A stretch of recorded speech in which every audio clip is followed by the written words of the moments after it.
문화저널 21 독자 여러분, 이슈브리핑 시청자 여러분 안녕하십니까? 아나운서 배소희입니다. 2021년 3월 두 번째 이슈 브리핑입니다. 쌍용 자동차가 감사 의견 거절을 받으면서 상장 폐지 위기에 몰렸습니다.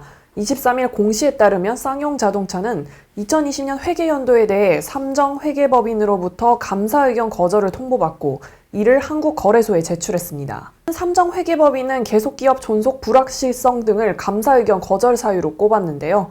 감사인은 보고기간 종료일 현재 4,460억 원 영업손실과 5,032억 원 당기 순손실이 발생했다며 회사의 유동부채가 유동자산보다 7,717억 원 초과하고 있으며 총 부채가 총 자산을 843억 원 초과하고 있다고 전했습니다.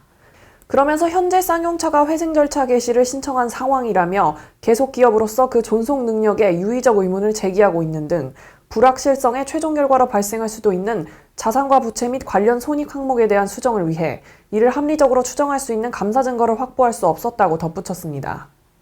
감사 의견 거절로 인해 쌍용차의 주식 매매 거래 정지 상태는 지속됩니다. 쌍용차의 자본 잠식률은 작년 말 연결 재무제표 기준 111.8%로 완전 자본 잠식 상태에 놓였습니다. 현재 쌍용차는 기업 회생을 위해 단기 법정 관리인 P플랜을 추진 중인데요. HAAH 오토모티브 측이 투자 여부 회신을 차일피일 미루고 있는 데다 산업은행 등 채권단이 매각 협상 성공을 위해 임금 삭감 및 무급휴직 등 구조조정을 촉구하고 있어 난항이 지속되고 있습니다. 쌍용차 노조는 인위적인 구조조정에 반대하고 있습니다. 검찰 수사심의위원회가 이재용 삼성전자 부회장의 프로포폴 투약 의혹의 수사를 중단해야 한다고 의견을 모았습니다. 작년 1월 국민권익위가 이재용 삼성전자 부회장이 한 성형외과에서 프로포폴을 상습 투약받았다는 공익제보를 받아 검찰에 수사를 의뢰했는데요. 이에 이 부회장 측은 과거 의사소견에 따라 전문적 치료를 받았고 이후 개인 사정으로 불가피하게 방문 진료 받은 적은 있지만 불법 투약 의혹은 사실이 아니라며 혐의를 부인해왔습니다. 이 사건에 대한 검찰수사심의위원회가 26일 대검찰청에서 열렸습니다. 각계 전문가로 구성된 수사심의위 현안위 의원 15명이 참석했지만 검찰 측에 기피 신청을 받은 1명을 제외한 14명이 표결에 참여해 검찰 수사의 타당성과 기소 적정성 등을 심의했습니다. 이날 검찰수사심의위원회는 이재용 삼성전자 부회장의 프로포폴 투약 의혹의 수사를 중단해야 한다고 의견을 모았습니다. 표결에 참여한 현안위원 14명 중 8명이 계속 수사에 반대했고 나머지 6명은 찬성 의견을 냈습니다. 기소 여부와 관련해서는 찬반 의견이 각각 7명씩 동수로 맞서 권고 의견을 정하지 못했습니다. 하지만 수사심의위의 이 같은 결정이 실제 수사 중단으로 이어질지는 알 수 없습니다. 수사심의의 의견은 수사팀의 권고적 효력을 가질 뿐 권고의 강제성이 없는 데다 이 부회장이 또 다른 프로포폴 투약 혐의로 경기남부경찰청 조사도 받고 있기 때문입니다. 국정농단 연루 혐의로 실형이 확정돼 올해 1월 서울구치소에 수감된 이 부회장은 지난 17일 충수염으로 삼성서울병원에서 응급수술을 받고 현재 입원 중입니다. SBS 월화극 조선구마사가 2회 방영을 끝으로 결국 폐지를 결정했습니다. 조선구마사는 중국풍으로 번복된 1회부터 논란이 됐고 태종과 충녕대군, 양녕대군 등 한국의 위인들을 폄훼했다는 지적을 받았는데요. 1회에서는 태종을 환시와 환청으로 백성을 학살하는 살인기로 묘사해 문제가 됐고 충녕대군을 한낱 서양인 신부의 시중을 들게 하는 인물로 만들었습니다. 2회에서는 최영 장군의 죽음을 말도 안 되는 방식으로 묘사하며 왜곡했습니다. 이 여파가 광고로 이어졌는데요. 제작 지원인 쌍방울 탐나 종합어시장, 호관원은 중단을 공지했고 블랙야크, 쿠쿠, 삼성, 바디프렌드, 하이트진로, CJ제일제당, LG생활건강, 코지마, KT, 동국제약 등 약 20개 기업이 광고를 하지 않겠다고 밝힌 겁니다. 또한 촬영장 사용을 허가해줬던 나주시는 26일 나주영상 테마파크 촬영장 사용 허가를 취소하기도 했습니다. 드라마는 역사 왜곡의 중국풍 번복으로 논란이 계속됐습니다. 장동윤이 구마사제 요한과 만나는 장면에서 건물과 음식, 식탁 모양까지 모두 중국식이었습니다. SBS는 26일 공식 입장을 내고 이번 사태의 심각성을 깊이 인식하여 조선 구마사 방영권 구매 계약을 해지하고 방송을 취소하기로 했다고 밝혔습니다. 서울시장 재보궐선거 여론조사에서 국민의힘 오세훈 후보가 더불어민주당 박영선 후보를 18.5%포인트 차로 앞선다는 결과가 25일 나왔습니다. 리얼미터가 오마이뉴스 의뢰로 지난 24일 서울에 거주하는 성인 남녀 806명에게 어느 후보에게 투표할 것인지 물은 결과 오세훈 후보를 뽑겠다는 응답은 55%, 박영선 후보를 뽑겠다는 응답은 36.5%로 나타났습니다.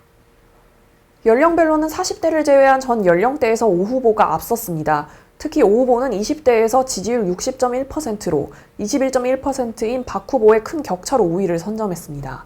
20대의 박 후보 지지율은 야당 지지 성향이 강한 60세 이상 및 노인층 지지율인 26.7%보다도 낮았습니다. 박 후보에게 더 많은 지지를 보낸 연령층은 40대가 유일했는데요. 40대 지지율은 박 후보 57.9%, 오 후보 34.7%로 나타났습니다. 50대에서는 오 후보가 47.1%, 박 후보가 45.2%로 오차범위 내 접전 양상을 보였습니다. 투표 의향 조사에서는 투표할 것이라는 응답이 95.5%였는데요. 반드시 투표하겠다는 응답은 82%, 가능하면 투표할 것이라는 응답은 13.5%로 나왔습니다. 자세한 사항은 중앙선거 여론조사심의위원회 홈페이지를 참고하면 됩니다. 국내 오페라 분야에서 최고의 역사를 자랑하는 전통 오페라 축제인 제19회 한국소극장 오페라 축제가 열립니다. 한국소극장 오페라 축제 조직위원회는 24일 오후 서울 서초구 예술의 전당 미래아트홀에서 제19회 한국소극장 오페라 축제 제작 발표회를 열고 공연될 작품과 제작진 출연진을 소개했습니다. 현장에서는 박수길, 이건용 공동조직위원장의 인사말과 장수동 예술감독의 축제 소개, 최지영 공동집행위원장의 작품 선정 방향 소개가 이어졌으며 춘향 탈옥 중 촌스러우면 어떠냐, 김 부장의 죽음 중 의혹, 서푼짜리 오페라 중 해적 제니의 노래가 실현됐습니다. 이번 축제에서는 3편의 창작 오페라와 2편의 번안 오페라가 무대에 오르는데요. 창작 오페라로는 김 부장의 죽음, 달이 물로 걸어오듯, 춘향 탈옥이 공연되며 번안 오페라로는 엄마 만세, 서푼짜리 오페라가 공연됩니다. 한국판 세일즈맨의 죽음으로 가장으로서의 비애를 다룬 블랙 코미디 오페라 김 부장의 죽음과 사랑을 위해 모든 것을 바친 한 남자의 비극을 담은 창작 오페라 달이 물로 걸어오듯은 우리 시대의 고뇌와 아픔을 오페라로 풀어내어 관객들의 마음을 사로잡을 것으로 보입니다. 유쾌한 소재와 기발한 발상으로 코믹 오페라의 진수를 보여줄 엄마 만세와 서민 오페라의 걸작으로 뽑히는 서푼짜리 오페라, 고전 속 캐릭터의 우리 시대의 여성상을 참신하게 녹여낸 로맨틱 코미디 오페라 춘향 탈옥은 관객들의 웃음을 자아내며 재미와 감동을 동시에 선사할 작품들로 평가받고 있습니다. 이번 축제는 처음으로 여러 오페라를 번갈아 가면서 공연하는 레퍼토리 시스템을 도입해 5개의 오페라를 선택해서 볼 수 있는데요. 매일 공연 작품을 교체하기 때문에 관객들은 매일 다른 오페라 작품을 감상할 수 있습니다. 4월 6일부터 25일까지 20일 동안 5개 작품이 번갈아 예술의 전당 자유소극장 무대에 오릅니다. 이번 축제 작품들은 모두 한국어 대사와 노래로만 구성된 100% 우리말 오페라로 오페라 초심자부터 마니아까지 부담 없이 즐길 수 있으며 작품 자체에 온전히 집중할 수 있는 색다른 감동을 선사할 것으로 기대됩니다. 또한 평균 90분 정도의 짧은 공연 시간으로 관객들의 오페라 감상 부담을 줄였습니다. 성악가들의 노래와 연기를 무대와 가까운 자유소극장 객석에서 어느 때보다 생생하게 감상할 수 있다는 점도 큰 매력입니다. 소위 지속 가능한 컨텐츠가 될 수 있겠다. 저는 이제 그렇게 생각이 들었죠. 축제 조직위는 오는 4월 6일 개막식을 열고 4월 25일 마지막 공연이 끝난 후에는 폐막식과 함께 각 작품 출연진들의 실력, 예술성, 작품성 등을 평가해 시상식도 진행합니다. 이번 축제에서는 다양한 부대 행사도 펼쳐지는데요. 버스킹으로 구성된 오페라 거리 공연 로페라, 소극장 오페라 발전을 위한 포럼, 창작 오페라 제작 투자 매칭, 관객과의 만남 행사 등 다양한 이벤트가 축제 기간 동안 함께 진행될 예정입니다. 코로나19 신규 확진자가 최근 한 주간 평균 400명을 넘나드는 가운데 정세균 국무총리는 26일 4월 11일까지 지금의 거리두기 단계와 5인 이상 모임 금지를 유지하겠다고 밝혔습니다. 정부는 지난달 13일부터 수도권은 2단계, 비수도권은 1.5단계를 유지하고 있습니다. 시청자 여러분, 불필요한 외출이나 모임 자제, 마스크 착용, 손 씻기 등 방역수칙을 더욱더 잘 준수하시고 다음 시간까지 건강히 보내시기 바랍니다. 감사합니다.